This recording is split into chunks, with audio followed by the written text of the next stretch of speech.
As Sikar में आप सभी का स्वागत है। सितंबर 2024 की शिफ्ट 2 को हम एनालिसिस करेंगे। सबसे पहले देखते हैं कि क्या ट्रेंड्स चले हैं पॉलिटिकल साइंस के एग्जाम के। जून 2023 में टफेस्ट रहा है, दिसंबर 2023 में लेंथीएस्ट और जून 2024 में ईजी। लेकिन ये सितंबर की जो शिफ्ट आई है 1 और 2 दोनों ही मॉडरेट थी। हालांकि दोनों मॉडरेट तो थी, लेकिन इनका टिल्ट थोड़ा सा झुकाव जो था वो ईजी साइड था। तो क्वेश्चन इतने भी ज़्यादा कह नहीं सकते बहुत टफ थे जी, पढ़े नहीं थे, सिलेबस से लग ही नहीं रहा था, ऐसी कोई चीज़ नहीं थी। दोनों ही ईजी साइड चलते हैं। हम थोड़े से और एनालिसिस करते हैं कि यूनिट वाइज क्वेश्चन कौन कौन से आए थे। यूनिट वाइज देख सकते हैं आप, सबसे ज़्यादा जो क्वेश्चन आए थे वो आए थे पॉलिटिकल इंस्टीट्यूशन ऑफ इंडिया में, यानी इंडियन पॉलिटी के 29 क्वेश्चन आ रखे।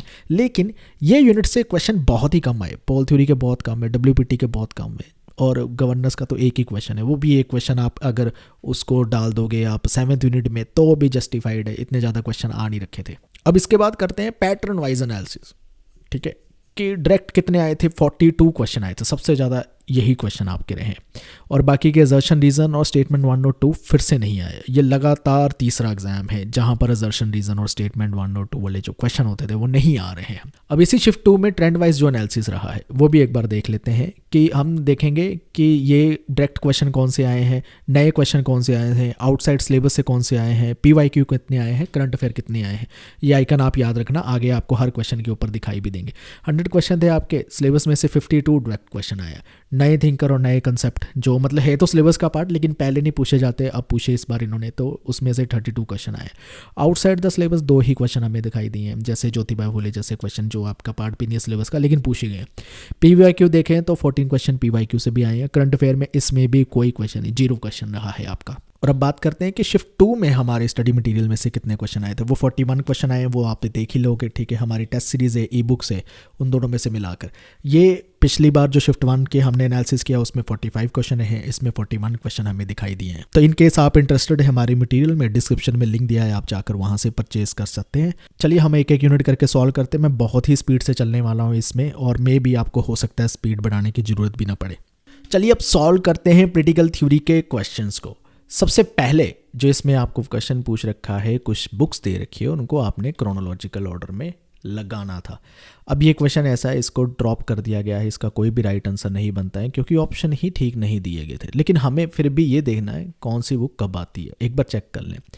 पॉलिटिक्स अमंग नेशन हंस जे मर्गेंथो की बुक है, 1948 में सबसे पहले आई। Second sex by Simon de Beauvoir 1949 में इनकी आती है। Man state and war by Kenneth Waltz 1959 में आती है।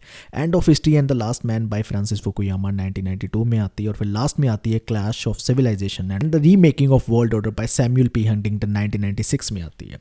नेक्स्ट क्वेश्चन में आपसे पूछा गया है कि डीप इकोलॉजी की जो टर्म है वो किसने कॉइन की थी। इसका राइट आंसर है अर्नेनेस ने की थी। ये आपको पता होना चाहिए, PYQ है, बार बार क्वेश्चन पूछा जाता है। तो कब ये इन्होंने कॉइन की थी? अर्ली 1970s में की थी। इन्होंने कहा है शैलो एनवायरमेंटलिज्म या शैलो इकोलॉजिज्म होता है जो ह्यूमन बेनिफिट्स पे फोकस करता है, दूसरे बीइंग्स को इग्नोर कर देता है। लेकिन ये deep ecology all living beings को कंसिडर करेगी, इकोसिस्टम को कंसिडर करेगी, और ज़्यादा डीपर फिलॉसफी है, इसलिए डीप इकोलॉजी इसको कहते हैं। इसके सोर्स की बात करें रैपिड फायर रिवीजन से आपको ये भी मिल जाता है कि इन्होंने कॉइन किया था। आप सही करके आते अगर पढ़ा होता। 2 लिस्ट दी गई है, इनको आपने मैच करना है। ये भी बहुत ही ईजी है, कौन सी बुक किसके साथ मैच करनी है, इसका राइट आंसर 4 बनता है। इसको देख भी लेते हैं। जॉन रॉल्स की है थ्योरी ऑफ जस्टिस, 1971 में आती है। फ्रेडरिक हेगल की बुक का नाम है फिलॉसफी ऑफ राइट, 1821 में आती है। ओगन हबरमास की बुक का नाम है टुवार्ड्स ए रैशनल सोसाइटी, 1970 में आती है। और VI लेनिन की बुक का नाम है स्टेट एंड रेवोल्यूशन, ये 1917 में आती है। ये बहुत पॉपुलर बुक है इनकी और बार बार पूछी जाती है। रैपिड फायर की रिवीजन की ई बुक में भी हमने ये सब कुछ कवर कर रखा है। वेस्टर्न पॉलिटिकल थॉट के क्वेश्चंस को अब हम सॉल्व करते हैं। सबसे पहले इसमें जो क्वेश्चन आपसे पूछा गया है वो ये है कि कुछ आपको ना पॉलिटिकल थ्योरीज की स्टेटमेंट दी गई और आपने बताना है इनमें से कौन कौन सी स्टेटमेंट करेक्ट है। ये बहुत ही ईजी क्वेश्चन है आपके लिए। इसका राइट आंसर है ऑप्शन नंबर 4, A, B और D करेक्ट है।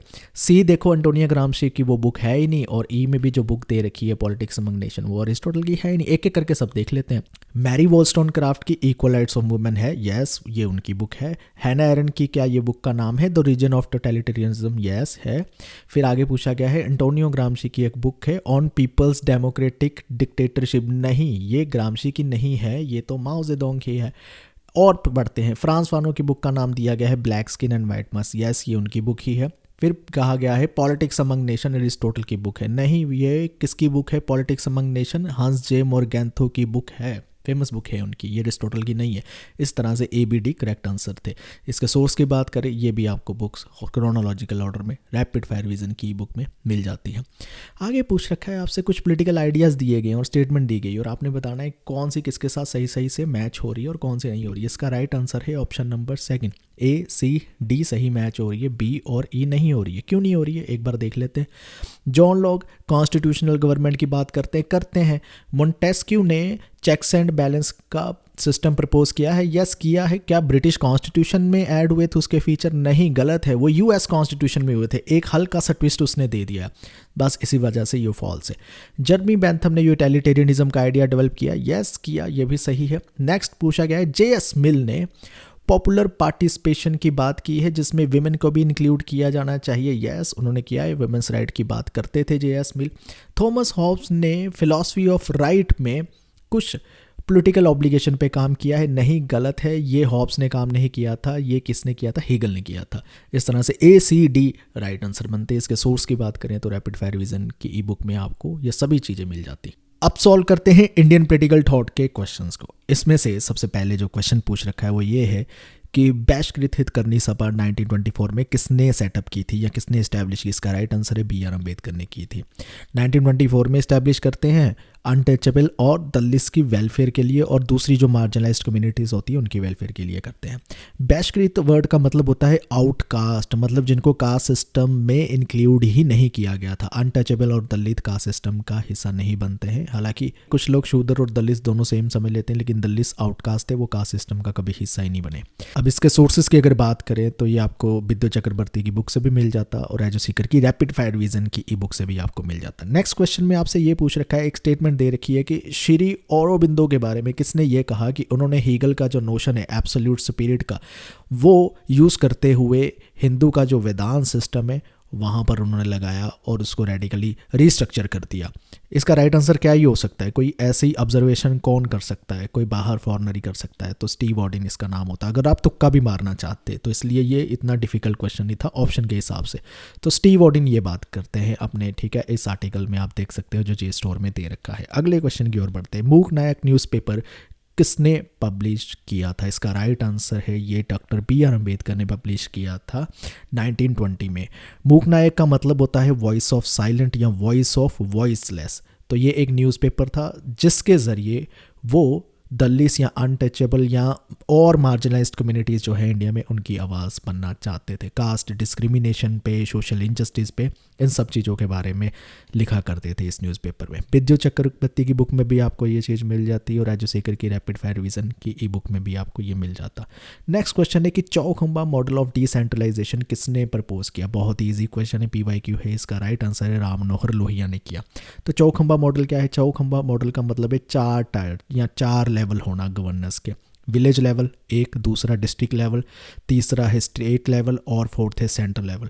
इस पे काम करना चाहिए, ऐसे डिस्ट्रीब्यूशन होनी चाहिए पावर की, जिसको decentralisation model of Ram Manohar Lohia भी कहते हैं। चौखम का मतलब 4 पिलर। तो सोर्सेज की बात करें, विद्या चक्रवर्ती से भी आपको मिल जाता है और एजो सीकर की रैपिड फायर विजन की बुक में भी ये मेंशन है। नेक्स्ट क्वेश्चन आपसे ये पूछा गया है कि विश्व भारती जो यूनिवर्सिटी है वो कब इस्टेब्लिश की गई है? रविंद्रनाथ टैगोर के द्वारा। वो 1918 में की जाती है। 1918 में शांति निकेतन वेस्ट बंगाल में टैगोर जो है इसे इस्टेब्लिश करते हैं ताकि दुनिया से कोनों कोनों से लोग आकर यहाँ पर पढ़ सके बहुत सारी चीज़ों के बारे में। ये यूनिवर्सिटी में बेसिकली एम ये था कि इंडियन और वेस्टर्न एजुकेशनल ट्रेडिशन का ब्लेंड था, दोनों का मिक्सचर यहाँ पर जो था लर्निंग में लेकर आया गया था रविंद्रनाथ टैगोर के द्वारा। विद्या चक्रवर्ती की बुक से आपको ये मिल जाता। अगले क्वेश्चन की ओर बढ़ते हैं।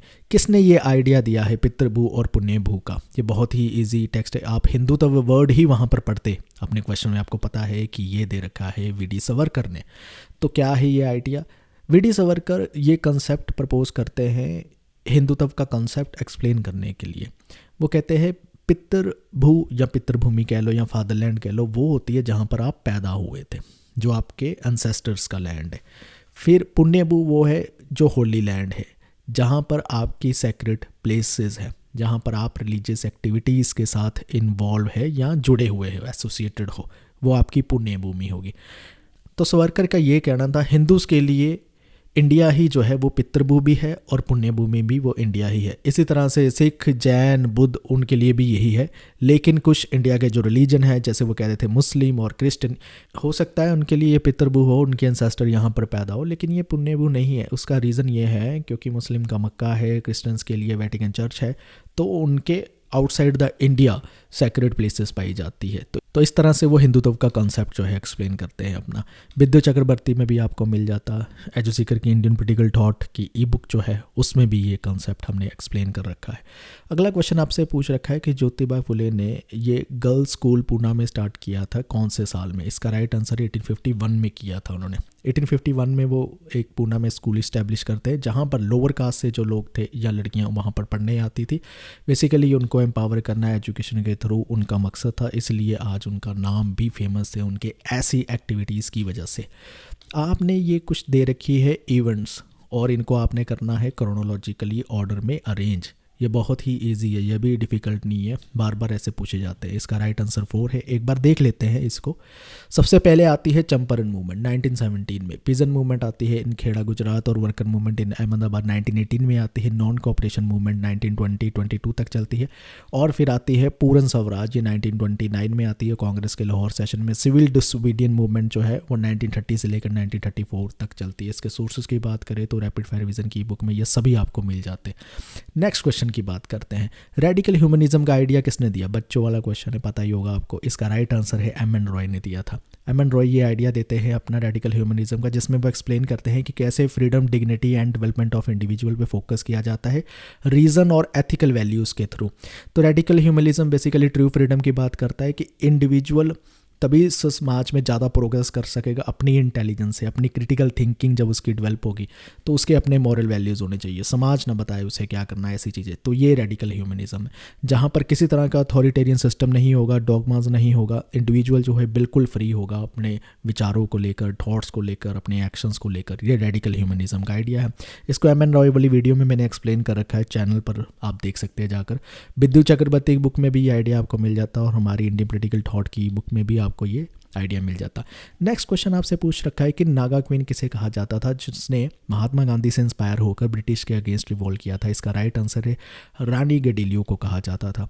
इनको नागा क्वीन कहा जाता था। महात्मा गांधी से इंस्पायर होकर 1930s में इन्होंने ब्रिटिश के अगेंस्ट रिवॉल्ट किया था। नेक्स्ट क्वेश्चन की बात करें, ब्रह्म दिन पत्रिका जो थी वो किसने फाउंड की थी? स्वामी विवेकानंद ने। लेकिन किस ईयर में की थी आपने ये बताना है। इसका राइट आंसर है ऑप्शन नंबर 1, 1895 में की थी। इसको भी एक बार देख लेते हैं। 1895 में की थी। ब्रह्म दिन का मतलब यही होता है वॉइस ऑफ वेदांत, जहाँ पर वेदांत की फिलॉसफी को विवेकानंद पहुँचाना चाहते थे और लोगों को टीच करना चाहते थे। यह हमें रामाकृष्ण मूवमेंट की जो वेबसाइट है वहाँ से ये चीज़ मिलती है। अब हम सॉल्व करते हैं कंपैरेटिव पॉलिटिक्स के क्वेश्चंस को। सबसे पहले इसमें जो क्वेश्चंस पूछ रखा है वो है, आपको ये स्टेटमेंट दे रखी है लीड थ्योरी को लेकर और आपने बताना है इनमें से कौन कौन सी स्टेटमेंट सही है। इसका राइट आंसर है option number 2, A, B, D सही है, C और E सही नहीं है। कैसे नहीं सही है उसको एक्सप्लेनेशन में हम देख लेते हैं। रॉबर्ट डॉल ने पॉलीआर्की का आइडिया दिया सही है। जॉन प्लाविनास आर्ग्यू करते हैं if the will of the people is the myth then the will of the majority also belongs to the same category. ये उनकी स्टेटमेंट है, ये सही है, ये स्टेटमेंट उनकी ही है। गैटानो मोस्का ने अपनी एलीट थ्योरी जो दी है उसका क्लासिकल वर्क यानी उनकी बुक का नाम है पॉलिटिकल पार्टीज गलत है। पॉलिटिकल पार्टीज बुक जो है रॉबर्ट मिशेल ने लिखी थी। जो मोस्का ने बुक लिखी है वो है रूलिंग क्लास, ये आपको पता होना चाहिए। लीड थ्योरी के क्वेश्चन बार बार आते रहते हैं। रॉबर्ट मिशेल ने आइडिया दिया है आयरन लॉ ऑफ ओलिगार्की, ये भी करेक्ट है। सी राइट मिल ने अपने एलीट पावर का जो आइडिया दिया है उसकी बुक का नाम है कहते हैं मैनेजियर रेवोल्यूशन, गलत स्टेटमेंट है। उनकी बुक का नाम तो द पावर एलीट है, आपको पता होना चाहिए ये भी। इसके सोर्सेज की बात करें तो जस्सी जोरी में भी आपको इन सभी बुक्स के बारे में मिल जाता और हमारी रैपिड फायर विजन की ई बुक में भी ये सभी बुक्स कवर है। अब बात करते हैं, गैब्रियल आल्मंड ने प्रेशर ग्रुप को इस तरह से डिफाइन किया है। इनमें से कौन से करेक्ट हैं आपने बस ये बताने हैं। इसका राइट आंसर है ऑप्शन नंबर 4, ABCD करेक्ट है लेकिन E नहीं है। नॉन एनॉमिक ग्रुप की वो बात नहीं करते हैं। तो कौन कौन से ग्रुप की करते हैं? एसोसिएशनल ग्रुप की बात करते हैं जिसमें ट्रेड यूनियन या प्रोफेशनल एसोसिएशन आ जाती है जो स्पेसिफिक इंटरेस्ट को परस्यू करना चाहते हैं। नॉन एसोसिएशनल आ जाते हैं जो फॉर्मली ऑर्गेनाइज नहीं होती लेकिन उनका कॉमन इंटरेस्ट होता है, जिसमें रिलीजियस या एथनिक ग्रुप्स आ जाते हैं, इंस्टीट्यूशनल ग्रुप आ जाते हैं जिसमें पॉलिटिकल पार्टीज आ जाती हैं, अनॉर्मी ग्रुप्स वो होते हैं जो स्पॉन्टेनियस होते हैं, अनऑर्गेनाइज्ड होते हैं, जैसे रॉयट्स को लेकर प्रोटेस्टर्स के कुछ हो गए, या टेररिस्ट ग्रुप भी अनॉर्मिक ग्रुप्स में आ जाते हैं। नॉन अनॉर्मिक ग्रुप जैसी कोई भी कैटेगरी नहीं है, वो जस्ट क्वेश्चन को ट्विस्ट किया गया था। इग्नो के नोट्स में भी आपको ये चीज़ मिल जाती है और रैपिड फायर रिवीजन की ई बुक में भी आपको ये चीज़ मिल जाती है। नेक्स्ट क्वेश्चन में आपसे ये पूछ रखा है कि इनमें से कौन सी करेक्ट स्टेटमेंट है, आपने वो बताना है। थोड़े से क्वेश्चन को ट्विस्ट कर रखा है, वो हम पकड़ लेंगे कहाँ पर किया था। इसका राइट आंसर ऑप्शन नंबर 3 है, ABCD is the right answer. लेकिन ए सही नहीं है, क्योंकि थॉमस जेफरसन के बारे में जो इन्होंने बात कह रखी है वो यूके डिक्लेरेशन ऑफ फ्रीडम की बात कह रखी है, लेकिन वो US फ्रीडम की डिक्लेरेशन आनी चाहिए थी, यूके की नहीं। बस इतना ट्विस्ट किया था, ई को आप वैसे ही एलिमिनेट कर देते तो ऑप्शन ही कौन सी बचनी थी, यही बचनी थी 3rd ABCD। इस तरह से ये क्वेश्चन इतना भी डिफिकल्ट नहीं होता अगर आपको पकड़ लेते कि एग्जामिनर ने क्या ट्विस्ट कर रखा है। चाइनीज कम्युनिस्ट पार्टी जो है कैडर बेस्ड पार्टी है, ट्रू है, वो कैडर बेस्ड पार्टी है। ऑटो गर्शाइमर ने क्या कैच ऑल पार्टीज जैसी बात की है? यस, वो कैच ऑल पार्टीज की बात करते हैं।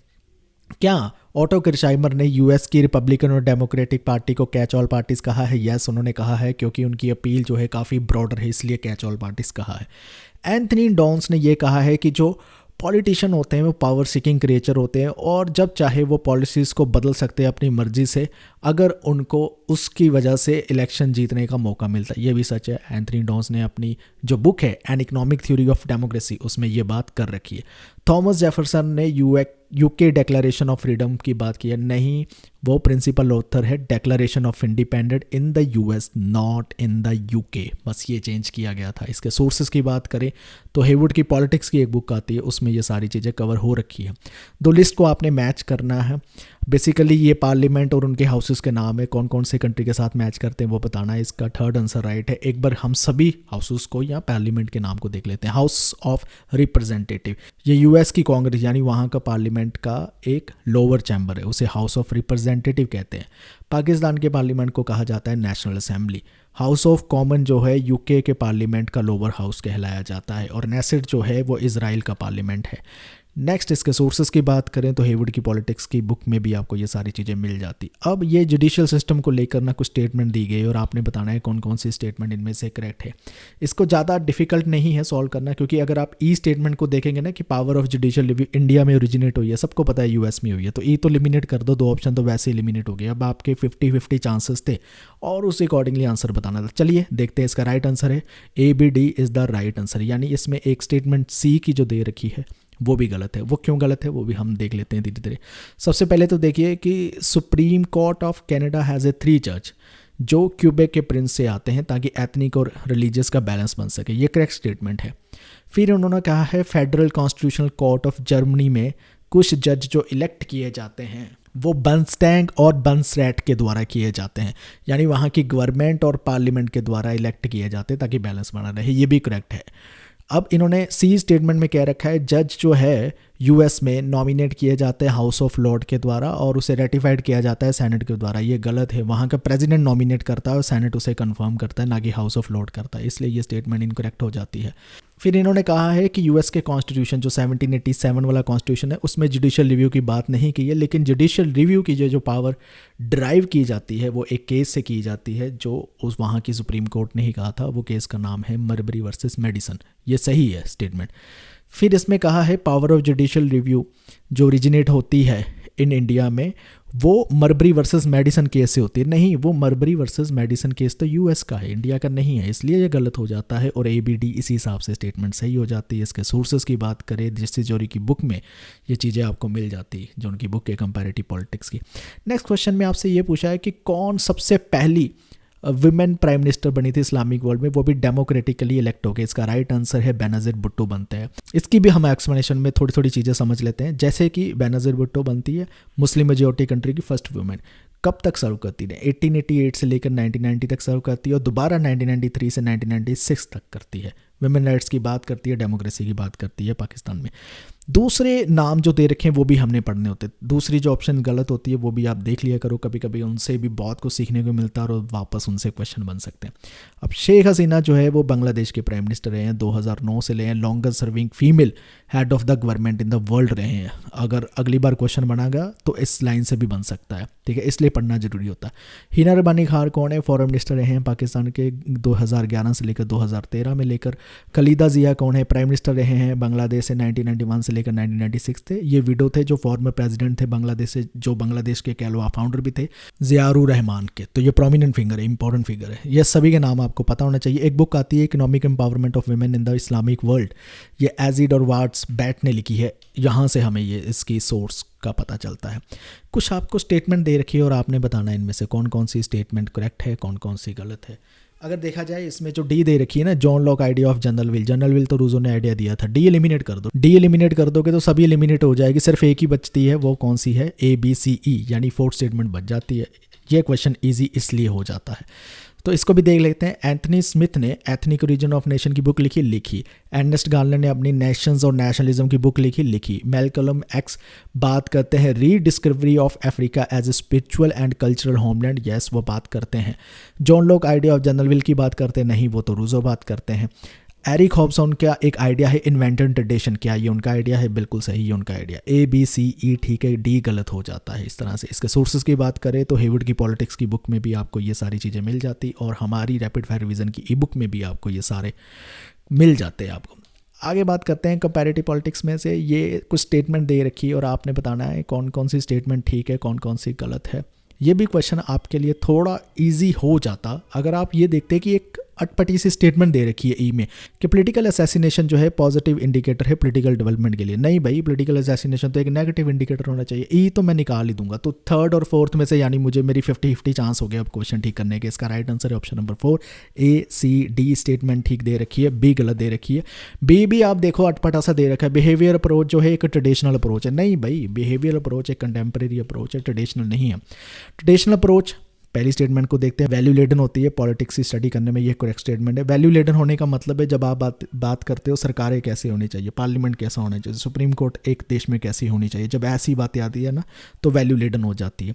बिहेवियल अप्रोच एक ट्रेडिशनल अप्रोच कहलाती है। नहीं, वो ट्रेडिशनल अप्रोच नहीं है। कंपैरेटिव पॉलिटिक्स की मिड-20वीं सेंचुरी में आने वाली है, एक साइंटिफिक मेथड यूज़ करती है, नई अप्रोच है, ट्रेडिशन नहीं है। डेविड ईस्टन बिहेवियलिज्म के लीडिंग थ्योरिस्ट रहे हैं, यस वो रहे हैं। बिहेवियलिज्म की काफ़ी बातें करते हैं, की प्रिंसिपल्स भी उनके बताते हैं।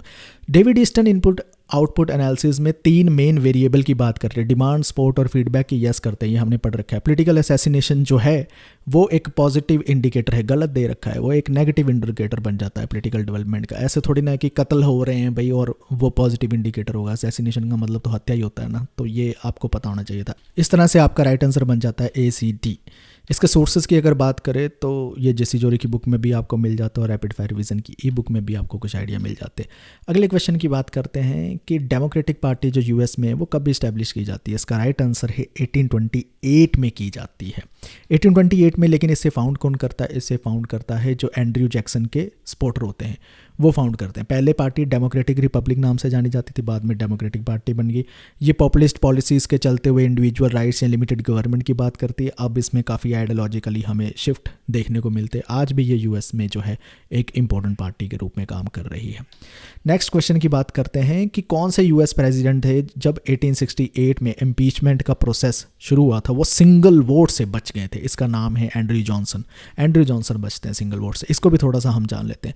1868 में उन्होंने इम्पीचमेंट को फेस किया। क्यों किया? क्योंकि टेन्योर ऑफ ऑफिस एक्ट की उन्होंने वायलेशन की थी। वार सेक्रेटरी थे, उसको एडविन स्टैंटन को उन्होंने रिमूव कर दिया था। इसके चलते हुए उन्हें जो है इम्पीचमेंट प्रोसेस फेस करना पड़ा था। आप देख सकते हैं 35-19 उन्हें वोट पड़ी, अगर वो 36 पड़ जाती आप वोट, एक वोट ज़्यादा पड़ जाती तो उन्हें रिमूव कर देना था और एक हिस्ट्री बन जानी थी, लेकिन एक वोट की वजह से वो बच गए। जेसी जोरी ने इस बात का जिक्र कर रखा है अपनी बुक कंपैरेटिव पॉलिटिक्स में। नेक्स्ट आपको 2 मैच द फॉलोइंग के क्वेश्चन दिए गए हैं और इनको मैच करना है 2 लिस्ट को। इसका राइट आंसर है ऑप्शन नंबर 4, एक बार देखते हैं कौन से थिंकर के साथ कौन सी बुक मैच कर रही है। डेविड एप्टर के साथ मैच कर रही है the politics of modernization, Walter Bagehot के साथ इंग्लिश कॉन्स्टिट्यूशन, जीन ब्लॉन्डर की बुक का नाम है an introduction to comparative government. फिर आता है Almond and Powell, comparative politics a developmental approach, इनकी बुक का नाम है। इसके सोर्स की बात करें तो आपको ये इग्नो के नोट से मिल जाते हैं। अब सॉल्व करते हैं इंटरनेशनल रिलेशंस के क्वेश्चंस को। सबसे पहले इसमें जो क्वेश्चन पूछा गया है, दो लिस्ट को आपने मैच करना है और उसके अकॉर्डिंगली आंसर बताना है। राइट आंसर है ऑप्शन नंबर 1। एक एक करके इस लिस्ट को देख लेते हैं। Convention relating to the status of refugees कब अडॉप्ट की जाती है? 1951 में अडॉप्ट की जाती है, लेकिन 1967 के प्रोटोकॉल में इसकी एप्लीकेबिलिटी को एक्सटेंड कर दिया जाता है और इसलिए इसको 1954 का ईयर माना जाता है।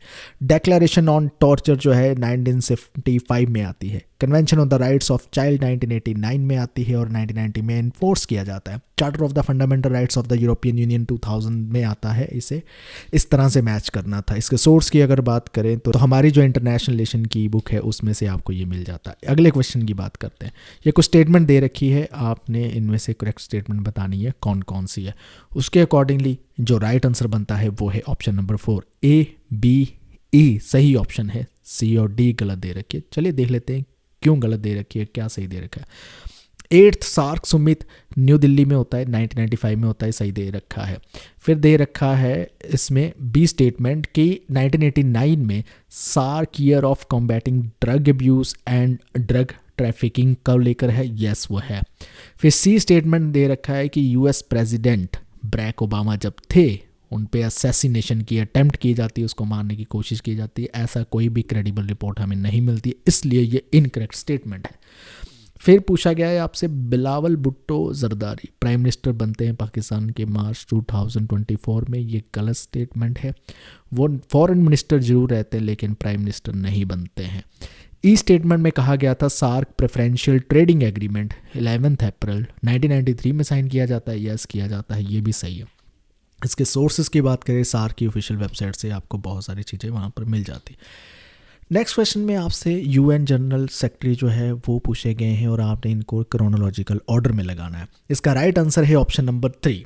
कैसे बनते हैं ये PYQ की तरह ही है, बहुत बार पूछे जाते हैं, तो आप याद रख लो। यूथेन जो आते हैं 1961 1971 तक रहते हैं। फिर आते हैं कर्ट वेल्डेम 1972 से 1981 तक रहते हैं। बुत्रुस गाली 1992 से लेकर 1996 तक रहते हैं। और फिर इसके बाद कॉफ़ी एनन आते हैं 97 से लेकर 2006 तक रहते हैं। बन की मून आते हैं 2007 से लेकर 2016 से लेते हैं। यूएन के सेक्रेटरी जनरल की लिस्ट याद कर लो, बार बार क्वेश्चन आते रहते हैं। हमने आईआर की बुकलेट में भी ये सारी चीज़ें बता रखी है। अगले क्वेश्चन की ओर चलते हैं। नोबेल पीस प्राइज 2017 में किस ऑर्गेनाइजेशन को मिला था? वो मिला था international campaign to abolish nuclear weapon. इस ऑर्गेनाइजेशन को शॉर्ट में ICAN भी कहा जाता है। 2017 में इन्हें नोबेल प्राइज़ मिलता है। ये नॉन गवर्नमेंट ऑर्गेनाइजेशन यानी NGO है। ये किस चीज़ पे काम करती है? ये चाहती है दुनिया में न्यूक्लियर वेपन्स नहीं होने चाहिए, उसकी एबॉलिशन पर काम करती है और चाहती है एक ऐसी ट्रीटी आनी चाहिए जिसमें सब तरह के न्यूक्लियर वेपन जो है वो अबॉलिश कर दिया जाए। तो नोबेल प्राइज़ की जो वेबसाइट है ऑफिशियल, वहाँ से हमें ये इन्फॉर्मेशन मिलती है। नेक्स्ट क्वेश्चन भी नोबेल प्राइज़ को लेकर है। नोबेल प्राइज़ फॉर पीस कौन से अमेरिकन प्रेसिडेंट को मिला था जिन्होंने जापान और रशिया के बीच में मीडिएशन की थी, यानी उन वॉर रुकवाने की कोशिश की थी? इसका राइट आंसर है थियोडोर रूजवेल्ट को मिलता है। कब मिलता है? ये कब की बात है? ये मिलता है 1906 में मिलता है। तब रशिया और जापान का जो वार चल रहा होता है उसको रोकने की कोशिश की जाती है। ट्रीटी ऑफ पोर्ट्समाउथ साइन कराई जाती है, उसके चलते हुए वार ख़त्म हो जाता है और थियोडोर रूजवेल्ट को इस एफर्ट्स के लिए नोबेल पीस प्राइज़ मिलता है 1906 में। सार्क को लेकर कुछ आपको इवेंट्स दिए गए और आपने बताना है क्रोनोलॉजिकल ऑर्डर में इसका राइट आंसर क्या हो सकता है कि कौन कौन से ईयर में क्या क्या उन्होंने सेलिब्रेट किया। बहुत ही डिफरेंट क्वेश्चन है, कभी ऐसा पूछा नहीं गया है। इसका राइट आंसर ऑप्शन नंबर 3 है। सार्क पे बहुत सारे क्वेश्चन आपने प्रिपेयर किए होंगे लेकिन ये क्वेश्चन शायद ही किया हो। SAARC year of girl child 1990 में सेलिब्रेट किया। सार्क ईयर ऑफ एनवायरनमेंट 1992 में। SAARC year of disabled person 1993 में। सार्क ईयर ऑफ यूथ 1994 में। SAARC year of poverty of eradication 1995 में किया गया। तो इसके सोर्सेज की बात करें सार्क की ऑफिशियल वेबसाइट में हमें ये सभी चीज़ें मिल जाती हैं। 2 लिस्ट है, इनको मैच करना है। आपको इवेंट्स दे रखे हैं, कुछ मैच करना है। इसका राइट आंसर ऑप्शन नंबर 4 है। एक एक लिस्ट को हम देख लेते हैं। जैसे कि सबसे पहले आते हैं ट्रैगेव लाई, ये सेक्रेटरी जनरल अपॉइंट होते हैं 1946 में। कॉफ़ी एनन अपॉइंट होते हैं सेक्रेटरी जनरल 1997 में। और इसके बाद यूनाइटेड नेशन पीस कीपर जो साइप्रस भेजे जाते हैं 1964 में भेजे जाते हैं।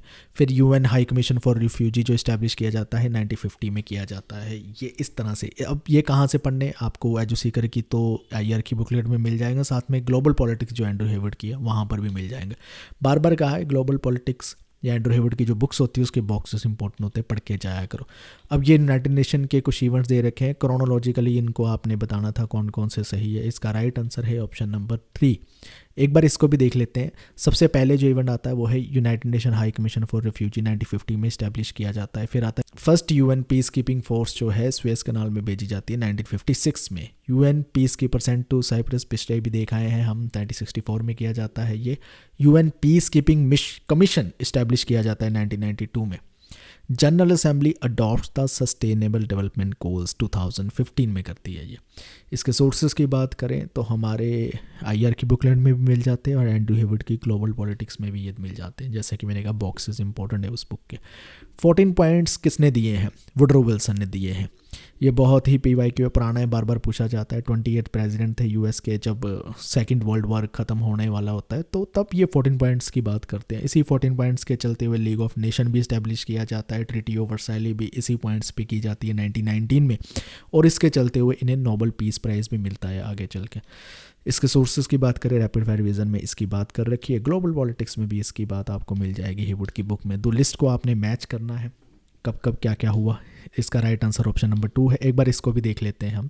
अफ्रीकन यूनियन इस्टेब्लिश होती है 2002 में। Latin American integrated association establish होती है 1980 में। ईस्ट एशिया सुमित 2005 में होता है। और यूरेशियन इकोनॉमिक कम्युनिटी जो है वो इस्टेब्लिश की जाती है 2000 में। इसके सोर्सेज की बात करें तो हेवुड की ग्लोबल पॉलिटिक्स में आपको ये मिल जाते हैं। नेक्स्ट फिर से 2 लिस्ट दी गई है और डेट्स दी गई है, इनको आपने मैच करना है। इसका राइट आंसर है ऑप्शन नंबर 2। एक एक करके सबको हम देख लेते हैं। North American free trade agreement NAFTA जिसे कहते हैं 1993 में आता है। यूएस कनाडा और मैक्सिको के बीच में होता है। Asia Pacific economic cooperation APEC कब आता है? 1989 में आता है। मर्कोसर कब फाउंड किया जाता है? 1991 में किया जाता है। ये एक रीजनल ट्रेड ब्लॉक है साउथ अमेरिका में जो फ्री ट्रेड और इकोनॉमिक इंटीग्रेशन की बात करता है। फिर free trade area of Americas जिसे FTAA कहते हैं, ये 1994 में प्रपोज किया जाता है। इसके सोर्सेज की बात करें ग्लोबल पॉलिटिक्स में, ये भी आपको मिल जाता है वुड के सारी चीज़ें। अब कुछ स्टेटमेंट दे रखी है, आपने बतानी है कौन कौन सी स्टेटमेंट करेक्ट है या कौन सी नहीं है। इसका राइट आंसर जो है वो है option number 3। ABD statement correct है, बाकी नहीं। एक बार देख लेते हैं कैसे कैसे। UN declare 1975 year as a international women year, ये सही है, करेक्ट है। BN राव कमेटी प्रिपेयर करती है हिंदू कोड बिल सबसे पहले 1941 में, बिल्कुल ठीक है, ये भी सही कह रखा है। नेक्स्ट है कबीर जो है वो एशियंट इंडिया के सोशल रिफॉर्मर थे, गलत है, वो मिडीवल इंडिया के सोशल रिफॉर्मर है। फिर इन्होंने कहा है सुंदरलाल बाहुगुना जो है चिपको एगिटेशन में पॉपुलर होते हैं, यस वो चिपको मूवमेंट में पॉपुलर होते हैं। सुभाष चंद्र बोस ने इंडिपेंडेंट लेबर पार्टी 1936 में इस्टेब्लिश की थी, गलत है, ये BR अम्बेडकर ने की थी, सुभाष चंद्र बोस ने नहीं की थी। इसके सोर्सेज की बात करें रैपिड फायर विजन में आपको ये सारी चीज़ें मिल जाती और अदर वेबसाइट से भी आपको कुछ मिल जाता। 2 लिस्ट को आपने मैच करना है, एक लिस्ट में ऑथर है दूसरे में बुक है, उसके अकॉर्डिंगली आपने आंसर बताना है। Answer 1 is right answer. एक एक करके इसको भी देख लेते हैं। जॉर्ज सोरस ओपन सोसाइटी लिखते हैं 2000 में। पॉल क्रगमैन लिखते हैं कॉन्शियस ऑफ लिबरल 2007 में। हरमन डेली लिखते हैं फॉर द कॉमन गुड 1994 में। इमैनुअल वेलस्टैन लिखते हैं the decline of American power 2003 में। इसके सोर्सेज की बात करें तो रैपिड फायर विजन में भी आपको ये मिल जाती है सभी चीज़ें, और हेवुड की ग्लोबल पॉलिटिक्स में भी ये नाम आपको मिल जाते हैं। चलिए अब इंडियाज़ फॉरेन पॉलिसी के क्वेश्चंस को सॉल्व करते हैं। सबसे पहले क्वेश्चन आपसे ये पूछ रखा है कि पाकिस्तान ने अपना पहला न्यूक्लियर बम कब एक्सप्लोड किया था? इसका राइट आंसर है ऑप्शन नंबर 2, चगाई में किया था।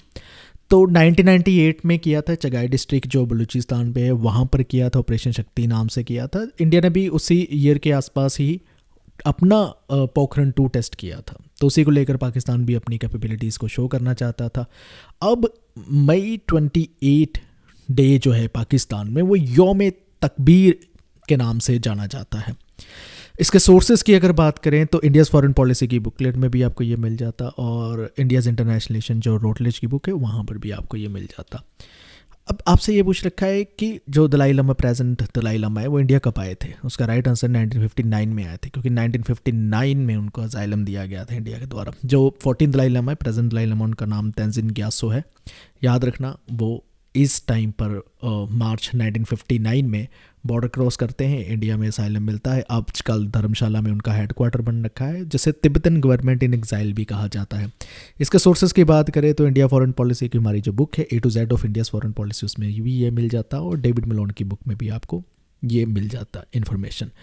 कुछ ट्रीटीज़ दे रखी है, इनको क्या करना है, आपने क्रोनोलॉजिकल ऑर्डर में लगाना है। इंपॉर्टेंट ट्रीटीज़ है, ट्रीटीज़ कभी भूलनी नहीं चाहिए, उनकी डेट्स नहीं भूलनी चाहिए। लगभग 30-40 ट्रीटीज़ है, अगर आप याद कर लोगे आप आंसर दे दिया करोगे अगली बार।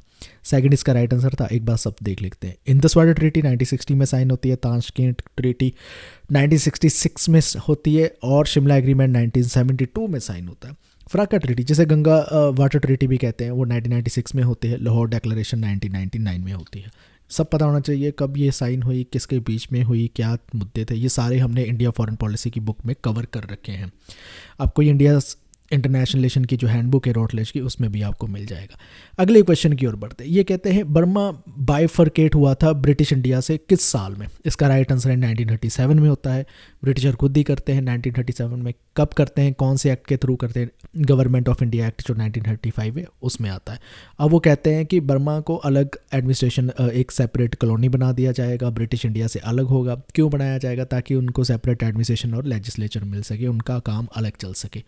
इसके सोर्सेज की बात करें तो जर्नल ऑफ एशियन स्टडीज़ के इस जर्नल में इनमें इंफॉर्मेशन मिलती है। अगले क्वेश्चन की ओर बढ़ते हैं।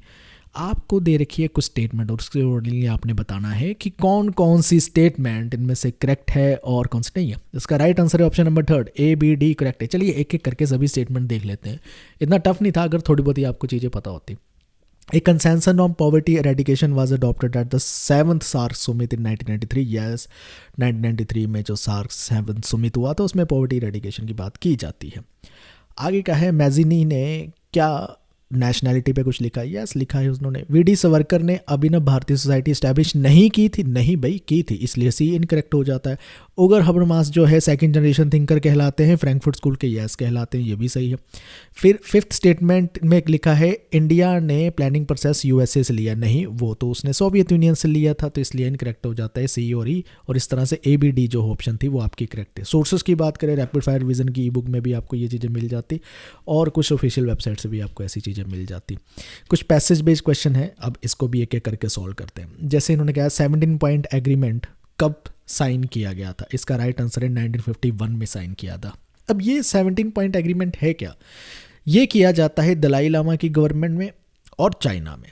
ये एग्रीमेंट ये रिकॉग्नाइज करता है कि चाइना का तिब्बत पे कंट्रोल रहेगा। हालांकि तिब्बत को ऑटोनॉमी दी जाएगी, रिलीजियस फ्रीडम भी दी जाएगी, लेकिन सॉवरेनिटी चाइना की तिब्बत पे कहलाएगी। तो ये एक एग्रीमेंट किया जाता। इसको भी साउथ एशिया क्रॉनिकल जर्नल में मेंशन कर रखी है ये चीज़ें।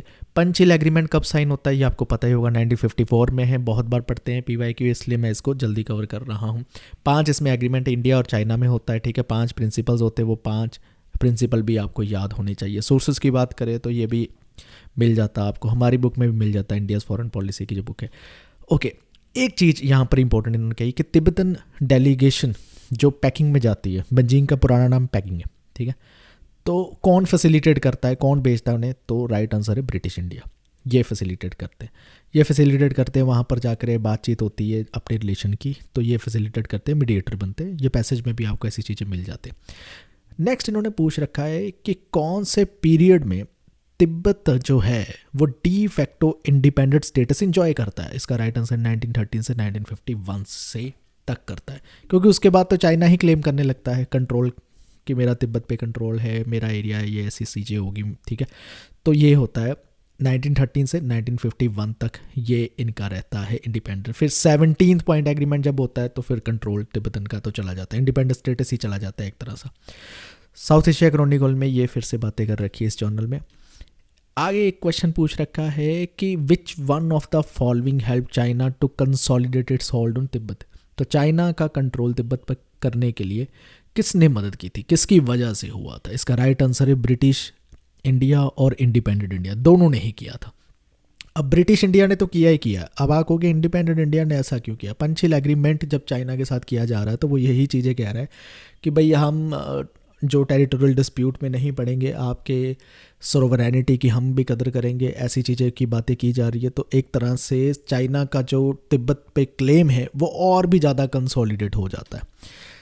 इसके सोर्स की बात करें तो ये भी साउथ एशिया क्रॉनिकल में वहाँ पर हमें ये बात मिल जाती है। चलिए अब सॉल्व करते हैं पोलिटिकल इंस्टीट्यूशन इन इंडिया के क्वेश्चन, जिसे हम इंडियन पॉलिटी भी कहते हैं। इसमें जो सबसे पहला क्वेश्चन आपसे पूछा गया है वो ये 15th finance commission of India के चेयरमैन कौन थे। इसका राइट आंसर है NK सिंह थे। NK Singh 15th finance commission के चेयरमैन रहते हैं और ये फॉर्मर सिविल सर्वेंट थे। 2017 में ये बनते हैं और 2020 से लेकर 2025 तक फाइनेंशियल रिसोर्सेज कैसे डिस्ट्रीब्यूट होंगे गवर्नमेंट के, उसको लेकर ये रिपोर्ट देते हैं। इसके सोर्स की बात करें लक्ष्मीकांत की इंडियन पॉलिटी में आपको ये चीज़ मिल जाती। अगले क्वेश्चन में आपको कुछ स्टेटमेंट दे रखी है और आपने बताना इनमें से कौन कौन सी स्टेटमेंट करेक्ट है। ऐसे ही पहली बार हुआ है कि NTA ऐसे क्वेश्चन बनाने लगा है जिसमें डिफरेंट यूनिट को क्लब किया जा रहा है। जैसे A स्टेटमेंट जो है पॉलिटिकल थ्योरी की है, B जो है इंडियन पॉलिटिकल थॉट की है, C इंडियन पॉलिटी की है, D जो है इंडियाज़ फॉरेन पॉलिसी की है। तो आप देख सकते हो कि डिफरेंट यूनिट से ये स्टेटमेंट उठाई गई हैं। ये पहली बार हो रहा है। इसका राइट आंसर ऑप्शन नंबर 3 है। चलिए एक बार सभी स्टेटमेंट को देख लेते हैं। जैकब श्रीधर ने बुक लिखी है स्पेक्ट्रस ऑफ मार्क्स, करेक्ट है, ये उन्होंने ही बुक लिखी है। दीनदयाल उपाध्याय ने इंटेग्रल ह्यूमनिज्म के आइडिया को अपोज किया था, गलत है, रैदर उनका ही ये आइडिया है, वो अपोज क्यों करेंगे।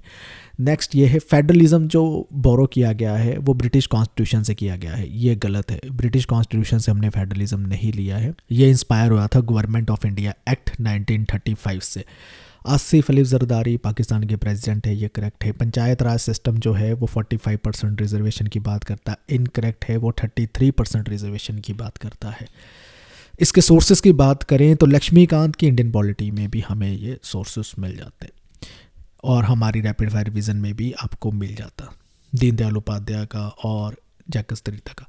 नेक्स्ट आपसे कुछ स्टेटमेंट दी गई है और आपने बताना है इनमें से कौन कौन सी स्टेटमेंट करेक्ट है।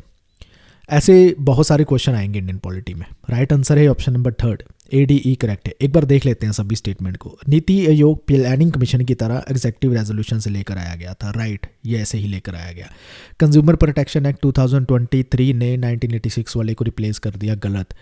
2023 में कोई भी ऐसा एक्ट नहीं आया है, 2019 में आया था, तो उसने डेट चेंज करके ट्विस्ट किया क्वेश्चन। अब ये इसमें ये कह रखा है सबसे पहला अम्बर्ट्समैन जो इंस्टीट्यूशन है वो रशिया में आया, गलत, वो स्वीडन में आया था, जिसे हम इंडिया में लोकपाल कहते हैं। कहते हैं पहला एडमिनिस्ट्रेटिव कमीशन जो है उसने लोकपाल और लोकायुक्त की रिकमेंडेशन दी थी, यस उन्होंने ही दी थी। अब इन्होंने कहा है मोरारजी देसाई ने पहला ARC जो है वो हेड किया था, ये भी सही है। तो इस तरह से ये आंसर हो जाता है। लक्ष्मीकांत की इंडियन पॉलिटी में आपको सारी ये चीज़ें मिल जाती। अब दो लिस्ट को आपने मैच करना है, प्रेसिडेंट दिए हैं और उनके टेन्योर दिए हैं। इसका राइट आंसर है ऑप्शन नंबर 3। इसको देख लेते हैं एक एक करके। डॉक्टर जाकिर हुसैन 67 से 69 रहते हैं। फिर आते हैं फ़ाखरुद्दीन अली अहमद, ये 74 से 77 रहते हैं। फिर इसके बाद आते हैं नीलम संजीवा रेड्डी 77 से 82 रहते हैं। फिर आते हैं R वेंकट रमन 87 से 92 तक रहते हैं। इसके सोर्सेज की बात करें तो लक्ष्मीकांत में एक टेबल दिया होता है प्रेसिडेंट का, प्राइम मिनिस्टर का, सभी, तो उसमें से ये क्वेश्चन बनाया गया। आपसे अब ये पूछा गया है क्रोनोलॉजिकल ऑर्डर में आपने इन कमीशन को लगाना है और उसके अकॉर्डिंगली आपने आंसर बताना है। इसका राइट आंसर है ऑप्शन नंबर 1। एक एक करके इन सब को देख लेते हैं। नेशनल कमीशन फॉर वुमेन जो है 1992 में फॉर्म होता है। नेशनल कमीशन फॉर माइनॉरिटी ये भी 1992 में होता है। National commission for schedule caste जो है वो 2004 में होता है। और फिर आता है सेंट्रल इंफॉर्मेशन कमीशन, ये 2005 में होता है। National commission for protection of child rights ये 2007 में होता है। इसके सोर्सेज की बात करें लक्ष्मीकांत में आपको सब मिल जाते हैं। बढ़ते हैं अगले क्वेश्चन की ओर। अगले क्वेश्चन में आपको एक बड़ा सा आर्टिकल दे रखा है, उसकी स्टेटमेंट ही है और आपने बताना ये कौन सी आर्टिकल की है। बेसिकली पंचायती राज सिस्टम की बात की जा रही है। ये आर्टिकल 40 में DPSP का एक आर्टिकल है, बहुत इंपॉर्टेंट आर्टिकल है। तो ये DPSP का आर्टिकल 40 है और बाकी के जो आर्टिकल है वो भी आप देख सकते हैं कौन कौन से थे। इसके सोर्स की बात करें तो ये हमारी रैपिड फायर रिवीजन की बुक में मिल जाता और लक्ष्मीकांत में भी आपको ये आर्टिकल मिल जाता। अब बात करते हैं नेक्स्ट। ये कहते हैं आर्टिकल 15 में ये लिखा गया है कि स्टेट डिस्क्रिमिनेट नहीं करेगा सिटीजन को कौन से ग्राउंड पर। तो नीचे 5 ग्राउंड सी और आपने बताना है, ये पांचों ही सही है, पांचों की पांचों ही मेंशन की गई है। रिलीजियन, रेस, कास्ट, सेक्स और प्लेस ऑफ बर्थ, इन सभी चीज़ों के साथ वो डिस्क्रिमिनेट नहीं करेगा स्टेट। रैपिड फायर रिवीजन की बुक में मिल जाता, लक्ष्मीकांत में भी आपको ये चीज़ मेंशन मिल जाती। नेक्स्ट आपसे ये पूछा गया है, इंडियन कॉन्स्टिट्यूशन से लेकर कुछ आर्टिकल मेंशन किए गए हैं और उन आर्टिकल के साथ स्टेटमेंट दी गई है। आपने देखना है कौन कौन सी सही मैच कर रही है।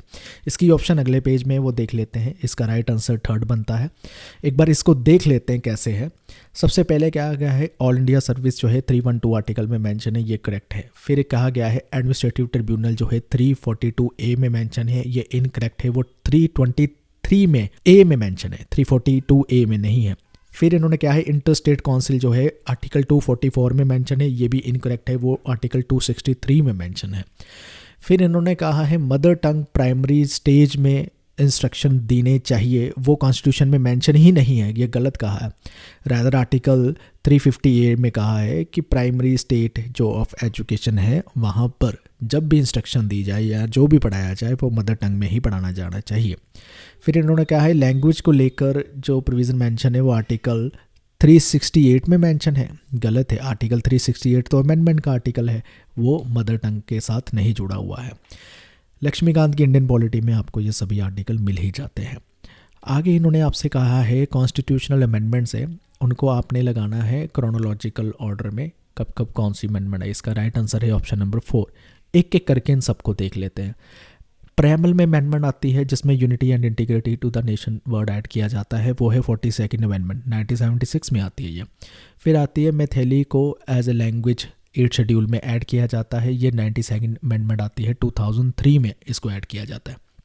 कोंकणी को भी ऐड किया जाता है 8 शेड्यूल में, ये 71st अमेंडमेंट 1992 में आती है। तो इसको हमने यहाँ पर क्रोनोलॉजिकली अरेंज तो नहीं किया है, लेकिन ABCD करके पॉइंट सारे बता दिए कौन सी कब आती है, आप अपने हिसाब से क्रोनोलॉजिकली उसको अरेंज कर लेना। Cooperative society article 243 ZH insert करती है और ये 97th अमेंडमेंट 2011 में आती है। वुमेन रिजर्वेशन एक्ट कब आता है, ये अभी अभी आया है, 106 जो अमेंडमेंट है वहाँ पर आया, 2023 में आता है। वुमेन रिजर्वेशन बिल भी इसे कहा जाता है। 33% रिजर्वेशन मिली है वुमेन को लोकसभा में, स्टेट लेजिस्लेटिव असेंबली में और दिल्ली की लेजिस्लेटिव असेंबली में। ये क्वेश्चन टफ था, इजी क्वेश्चन नहीं था, टफ चीज़ें इसमें से पूछी गई। इंडियन पॉलिटी जो लक्ष्मीकांत की बुक है उसमें काफ़ी चीज़ें आपको मिल जाती। रैपिड फायर रिवीजन की बुक में भी आपको ये 106th अमेंडमेंट मेंशन है, वहाँ पर मिल जाती।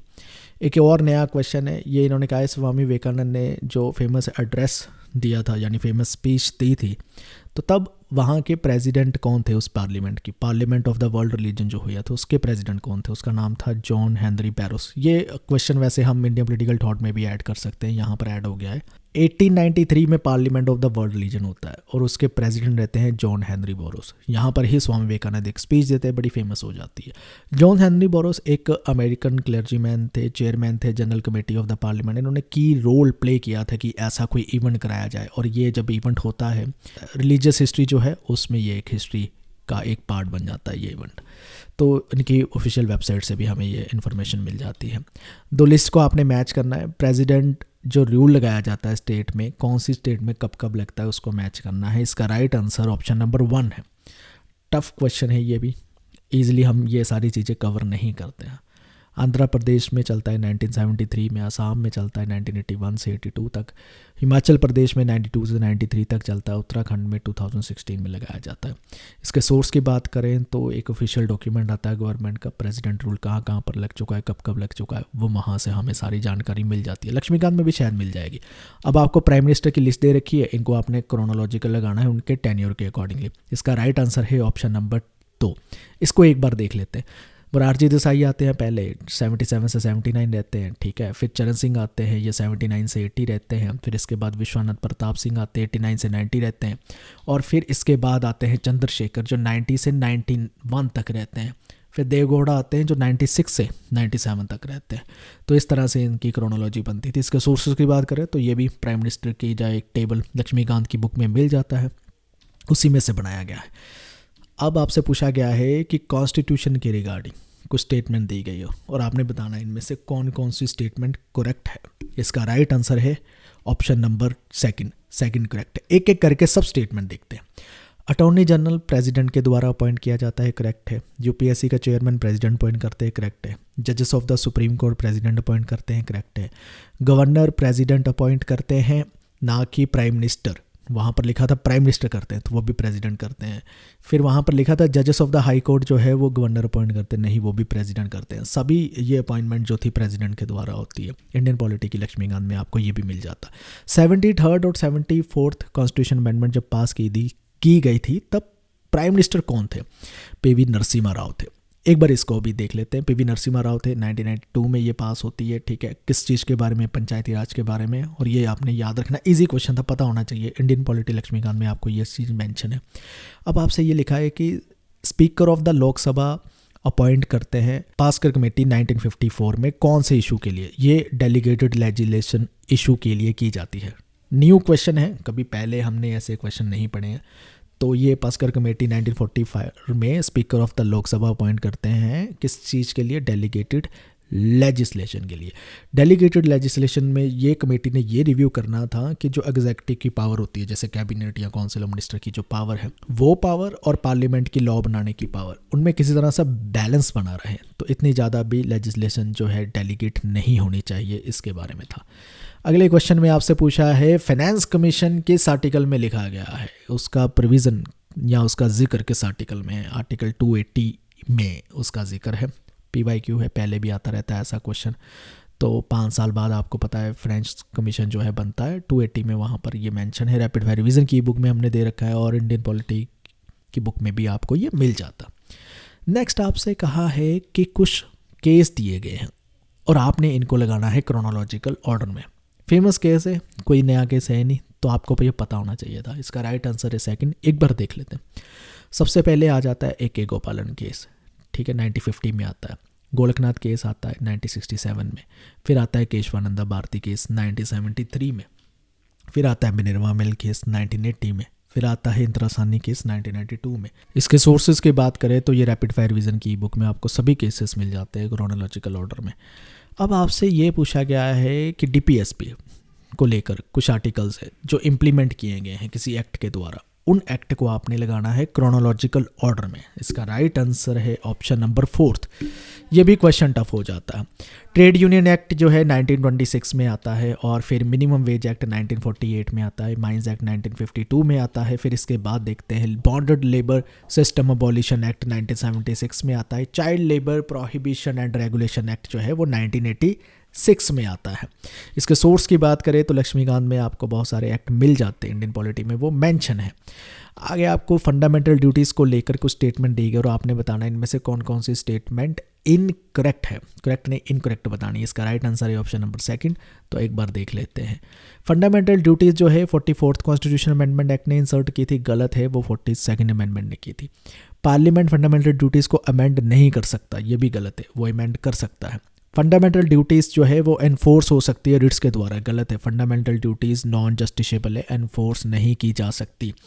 फंडामेंटल ड्यूटीज़ में 11 आर्टिकल है, आर्टिकल 51A में ये चीज़ मेंशन है, करेक्ट है, 11 ही है, 51A में मेंशन है। Promotion of international peace and security is one of the most important fundamental duties, yes ये भी राइट है, ये इंपॉर्टेंट फंडामेंटल ड्यूटीज़ कहलाएगी। इसके सोर्सेज की बात करें तो लक्ष्मीकांत में आपको ये सारी चीज़ें मिल जाती। अगले क्वेश्चन की बात करते हैं। दो लिस्ट को मैच करना, ये टफ क्वेश्चन है अब, कि कॉन्स्टिट्यूएंट असेंबली जब बनी थी तब वहाँ के स्टेट की कितनी कितनी मेंबरशिप थी, उसको मैच करना है। इसका राइट आंसर 1 बनता है। वैसे एक बार देख लेते हैं कि कैसे कैसे होता है। मद्रास के पास 21 मेंबर थे, बॉम्बे के पास 49, वेस्ट बंगाल के पास 19 और यूनाइटेड प्रोविंस के पास 55 मेंबर थे। इसके सोर्सेज की बात करें तो लक्ष्मीकांत में ये भी मेंशन हो रखा है और पहली बार ऐसा क्वेश्चन पूछा गया। 42nd कॉन्स्टिट्यूशन अमेंडमेंट एक्ट जो पास किया गया है इन इंडिया, वो कब किया गया है? ये इजी क्वेश्चन है। 1976 में किया जाता है, इमरजेंसी के टाइम पे किया जाता है, ठीक है। इसे मिनी कॉन्स्टिट्यूशन भी कहा जाता है, इंदिरा गांधी ने किया था। इसमें बहुत सारे उन्होंने चेंजेस किए थे, सोशली सेकुलर एंड इंटीग्रिटी जैसे वर्ड प्रेम्बल में ऐड हुए थे, और भी बहुत सारे चेंजेस थे। इसको भी मैंने पढ़ा रखा है अमेंडमेंट वाली वीडियो में, सारी चीज़ें कवर कर रखी है। रैपिड फायर की रिवीजन की बुक में भी मिल जाएगा, लक्ष्मीकांत की इंडियन पॉलिटी की बुक में भी आपको मिल जाएगा। हाई कोर्ट्स कब कब इस्टेब्लिश हुई है, उनको क्रोनोलॉजिकल ऑर्डर में लगाना है। ये भी एक नया और टफ क्वेश्चन हो जाता है क्योंकि हम ऐसी चीज़ों को नहीं पढ़ते हैं, कम पढ़ते हैं। तो 4th इसका राइट आंसर है, एक बार देख लेते हैं। राजस्थान हाई कोर्ट इस्टेब्लिश होती है 1949 में। मध्य प्रदेश हाई कोर्ट कब होती है? 1956 में। गुजरात हाई कोर्ट होती है 1960 में इस्टेब्लिश। सिक्किम हाई कोर्ट 1975 में। मणिपुर हाई कोर्ट 2013 में इस्टेब्लिश होती है। इसके सोर्सेज की बात करें तो गवर्नमेंट की ऑफिशियल वेबसाइट से भी मिल जाता और लक्ष्मीकांत में भी इसका जिक्र आपको मिल जाता।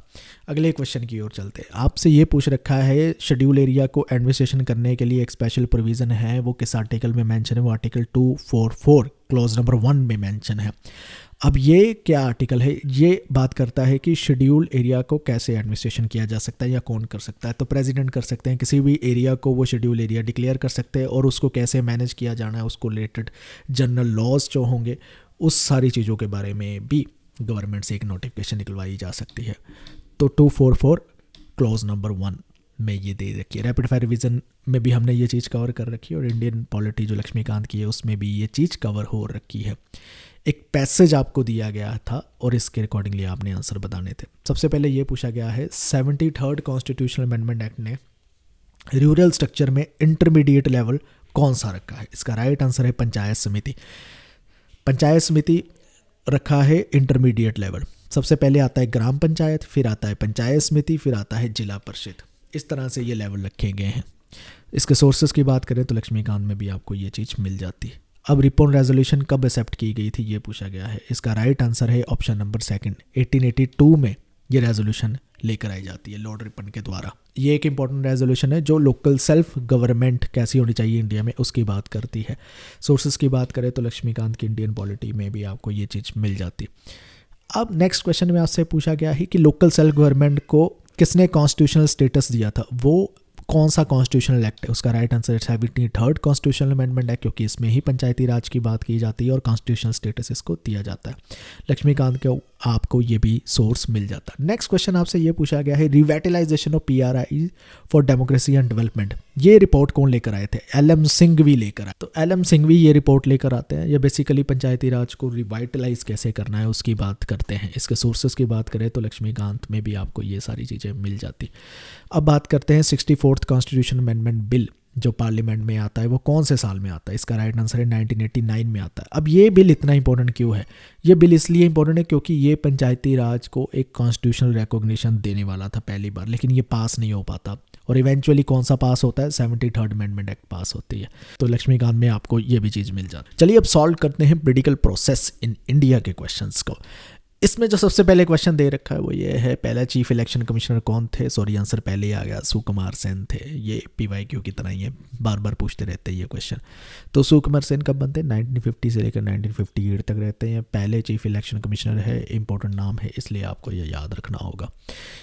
ECI की वेबसाइट में भी मिल जाएगा, NCERT की बुक में भी मिल जाएगा। अगले क्वेश्चन की ओर चलते हैं। पहले चीफ मिनिस्टर कौन थे भाई तमिलनाडु के? ये पूछ रखा है। इसका राइट आंसर है ऑप्शन नंबर 3, C आनादुराई जो थे वो पहले चीफ मिनिस्टर थे। कब रहते हैं? 1967 में रहते हैं। DMK जो पार्टी है उसके फाउंडर भी रहते हैं, इसलिए इंपॉर्टेंट पर्सन है, याद रख लो नाम, ऑफिशियल वेबसाइट पे आपको मिल जाएगा इसका। एक पूछ रखा ये अजीब सा क्वेश्चन कि लोकसभा में कितनी कितनी वुमेन थी कौन कौन से पार्लियामेंट्री इलेक्शन में, आपने ये बताना है। इसका राइट आंसर वैसे तो ऑप्शन नंबर 2 बनता है। अजीब क्वेश्चन है, मैं फिर से कह रहा हूँ। 22 वुमेन थी फर्स्ट लोकसभा में, 5th लोकसभा में, सॉरी 1971 में। 28 वुमेन थी 7th लोकसभा में 1980 में, और 28 वुमेन थी 9th लोकसभा 1989 में। 59 वुमेन थी 50th लोकसभा में 2009 में। अजीब सा क्वेश्चन है, गवर्नमेंट की ऑफिशियल वेबसाइट पे आपको ये डाटा मिल जाता है। नेक्स्ट आपसे ये पूछ रखा है कि कब कब कौन कौन सी लैंग्वेज को क्लासिकल लैंग्वेज का खिताब हासिल हुआ था, उनको क्रोनोलॉजिकल ऑर्डर में लगाना है। इसका राइट आंसर ऑप्शन नंबर 3 है। एक बार इसको देख लेते हैं। तमिलाई 2004 में उसको दिया गया क्लासिकल लैंग्वेज, संस्कृत को दिया गया 2005 को, कन्नड़ को दिया गया 2008 में, और मलयालम को किया गया 2008 में ही। उड़िया को दिया गया वो भी 2008 में ही। तो इसके सोर्सेज की बात करें तो सोर्सेज आपके सामने हैं, लक्ष्मीकांत में आपको मिल जाती ये भी सारी इन्फॉर्मेशन। अब आपसे ये पूछा गया है जब जनता पार्टी की गवर्नमेंट थी तब के स्पीकर ऑफ लोकसभा का क्या नाम था? उनका नाम था KDH। अब बताओ, ये भी चीज़ें याद रखनी पड़ेगी, ये चीज़ें कौन याद करता है? KDH थे speaker of the 6th Lok Sabha जब जनता पार्टी की गवर्नमेंट आती है 1977 के इलेक्शंस में। तो ये भी आपसे पूछ रखा है, आपको ये लोकसभा की ऑफिशियल वेबसाइट पे मिल जाएगा। अब ये कह रहे हैं कि जवाहरलाल नेहरू के बाद ऐसे कौन से प्रधानमंत्री हैं जो लगातार 3 बार प्रधानमंत्री बने और 2 बार अपने टेन्योर को पूरा कंप्लीट भी किया है। इसका राइट आंसर है नरेंद्र मोदी। ये अभी चर्चा में रही है ये चीज़, क्योंकि अभी रिसेंटली वो 3rd टाइम बनने वाले हैं। पहले वो रहे थे 2014 से 19, ये उनकी फर्स्ट टर्म थी।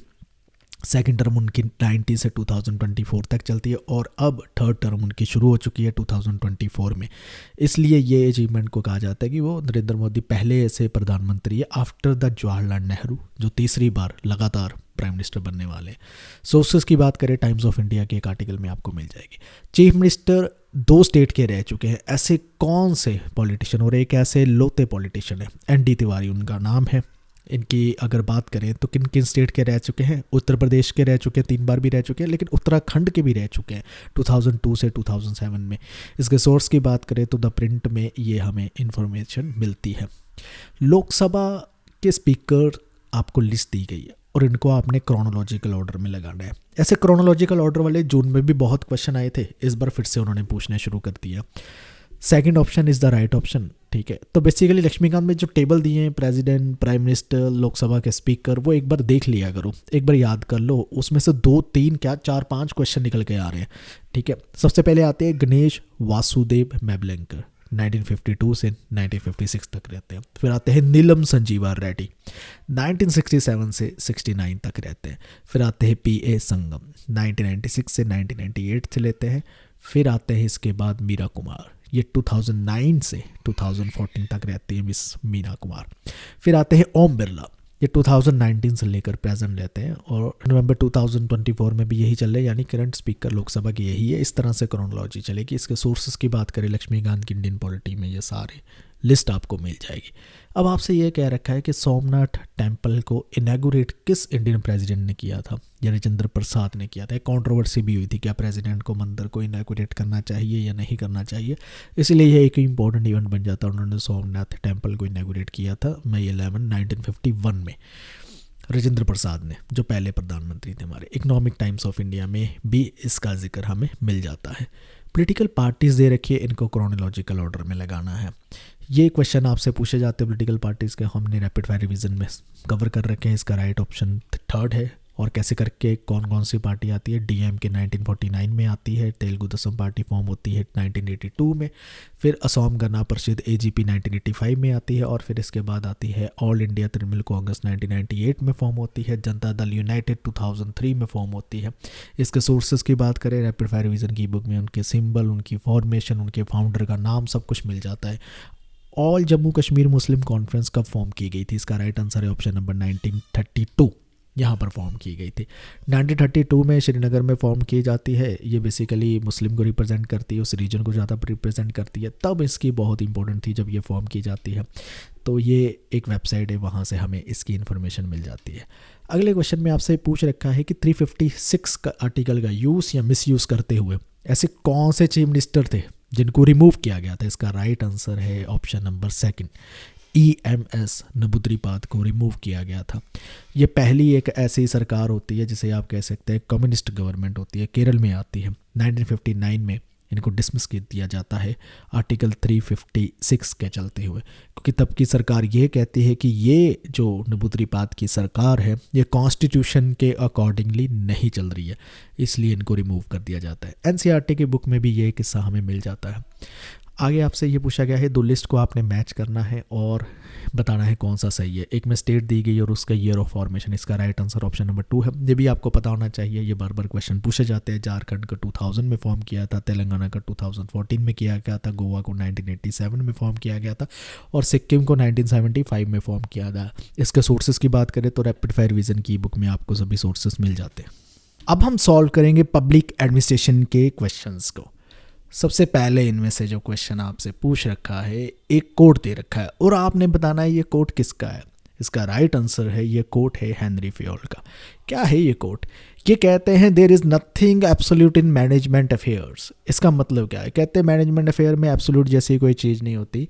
कहने का मतलब ये है कि अगर सेम तरह की कंडीशन आए और आपने किसी मैनेजमेंट के कुछ प्रिंसिपल निकाल रखे हैं तो सेम कंडीशन के लिए सेम प्रिंसिपल अप्लाई नहीं होंगे। कहते हैं सेल्डम, कम ही हम ऐसा होता है कि यूज़ करते हैं।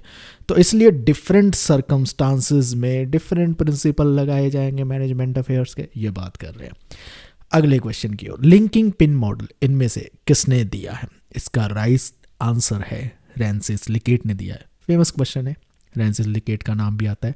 लिंकिंग पिन मॉडल बेसिकली क्या कहता है, डिफरेंट लेवल जो होते हैं ना ऑर्गेनाइजेशन के, उसको कनेक्ट करने की बात करता है, वही लिंकिंग पिन है। अब ये कौन एक्ट करता है? लिंकिंग पिन्स है कौन? मैनेजर्स होते हैं, जो अपर लेवल ऑफ ऑर्गेनाइजेशन में जो लोग बैठे हैं और जो लोअर लेवल में, उनको कनेक्ट कराते हैं।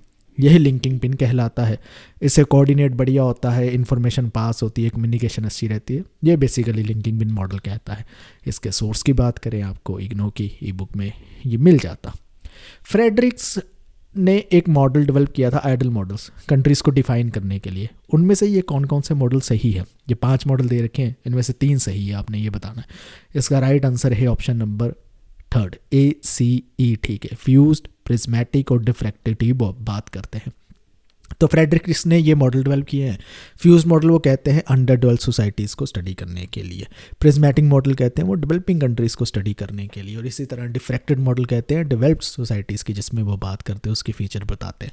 तो काफ़ी ये फेमस मॉडल है, बार बार पूछे जाते हैं। लक्ष्मीकांत की पब्लिक एडमिनिस्ट्रेशन में ये सब कुछ एक्सप्लेन कर रखा है। रैपिड फायर रिवीजन की ई बुक में भी हमने ये सारी चीज़ें समझा रखी हैं आपको। अब आपसे ये पूछा जा रहा है कि अब्राहम मास्लो ने हायरार्की दी है, किसकी? नीड की हायरार्की। तो वो कौन कौन सी नीड है जो ह्यूमन बीइंग अपनी लाइफ में देखता है, वो आपने बतानी है कौन कौन सी सही है इनमें से। इसका राइट आंसर है ऑप्शन नंबर 4, ABCD सही है। एंटरटेनिंग नीड्स की वो बात नहीं करते हैं, फनी है, एंटरटेनिंग नीड्स लिखा है। हायरार्की ऑफ नीड्स बेसिकली कौन कौन सी होती है? फिजियोलॉजिकल नीड होती है, ये कौन सी है? जिसमें खाना पीना सोना आ जाता है। सेफ्टी नीड्स होती है, जिसमें आपकी जॉब, हेल्थ और प्रोटेक्शन डेंजर से आ जाती है। सोशल नीड्स होती है, जिसमें आपके रिलेशनशिप, लव और फ्रेंडशिप आ जाता है। और फिर आती है स्टीम नीड्स, जिसमें रिस्पेक्ट, रिकॉग्निशन और सेल्फ कॉन्फिडेंस की बात आ जाती है। फिर आती है सेल्फ एक्चुअलाइजेशन, जिसमें आप अपनी फुल पोटेंशियल को रियलाइज़ करते हो, ग्रोथ और क्रिएटिविटी में इन्वॉल्व होते हो। मास्लो ने ये सारी नीड्स को सजेस्ट किया है, जिसे हायरार्की ऑफ नीड्स कहते हैं। लक्ष्मीकांत की पब्लिक एडमिनिस्ट्रेशन में भी ये मिल जाता, और हमारी रैपिड फायर रिवीजन की ई बुक में भी ये सारी चीज़ें कवर्ड हो रखी है। Governance and public policy in India के क्वेश्चंस को अब सॉल्व करते हैं। इसमें यहाँ से ये कहा गया वो कौन सा ईयर है जब नीति आयोग को बनाया गया था प्लानिंग कमीशन बदलकर। इसका राइट आंसर है 2015। प्लानिंग कमीशन कन्वर्ट हो जाता है नीति आयोग में, 2015 में किया जाता है, क्योंकि जो इंडिपेंडेंस डे आता है 2014 में, उसमें प्रधानमंत्री नरेंद्र मोदी डिक्लेयर करते हैं कि नीति आयोग आएगा। नीति आयोग यानी नीति की फुल फॉर्म क्या है? National institution for transforming India. क्योंकि कहते हैं प्लानिंग कमीशन में ना टॉप डाउन अप्रोच मानी जाती थी। टॉप में जो बैठे हैं प्लान करते हैं, डाउन में जो है वहाँ पर इम्प्लीमेंट किया जा रहा है ग्रास रूट लेवल पर। लेकिन नीति आयोग में थोड़ी सी कोलैबोरेटिव और फेडरल अप्रोच रखी जाती है, सबके साथ मिलकर बात की जाती है, स्टेट्स को इन्वॉल्व किया जाता है, डिस्कशन की जाती है और फिर चीज़ें प्लान आउट की जाती हैं। अगर इसके सोर्सेज की बात करें तो हमें ये रैपिड फायर रिवीजन में नीति आयोग के बारे में मिल जाता है कि कब आता है। उम्मीद करता हूँ आपको ये वीडियो में बहुत कुछ चीज़ें सीखने को मिली होगी। इस वीडियो को आपको देखने के लिए बहुत बहुत धन्यवाद। Thank you.